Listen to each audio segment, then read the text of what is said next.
L-erba' 24 ta' Ġunju fis-6:30 ta' filgħaxija fid-Dar Ċentrali tal-Partit Nazzjonalista jingħata bidu għal Kunsill Ġenerali Straordinarju fejn matulu se jkun qed jinfetaħ il-proċess sabiex issir l-elezzjoni tal-kap tal-Partit Nazzjonalista kif mitlub mill-Istatut tal-Partit.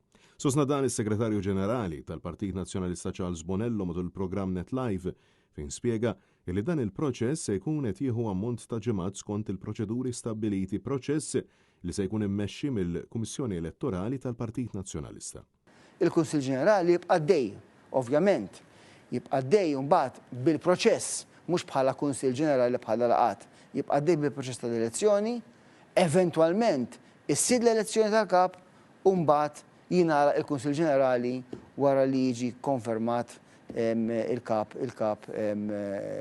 tal-partit, u mbagħad nimxu minn hemmhekk għall-eventwalitajiet oħrajn illi jkun imiss ta' ristrutturar fil-partit u ħatret oħrajn fil-partit. Charles Bonello spjega il qabel dan il-Kunsill Ġenerali saru 5 assemblej reġjonali, 4 f'Malta u waħda f'Għawdex fejn matulhom kien diskuss l-aħħar riżultat elettorali. Il-Kunsillieri tal-Partit u l-attivisti esprimew ruhom dwar dak li sar tajjeb u x'seta sar aħjar. Intqal illi il-feedback ingħata wkoll minn persuni minn barra il-Partit Nazzjonalista fuq talba tal-kap tal-Partit Nazzjonalista Alex Borg.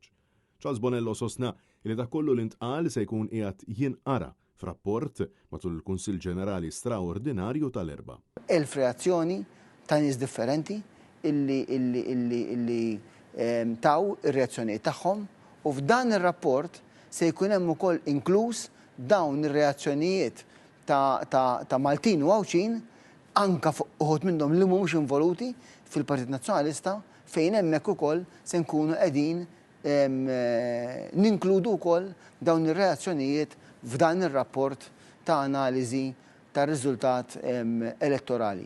Is-Segretarju Ġenerali insista li kull kunsillier membru tal-Kunsill Ġenerali għandu jkun preżenti għal dan il-mument tant importanti li se jagħti bidu għal kapitlu ġdid fih dan il-Partit Nazzjonalista.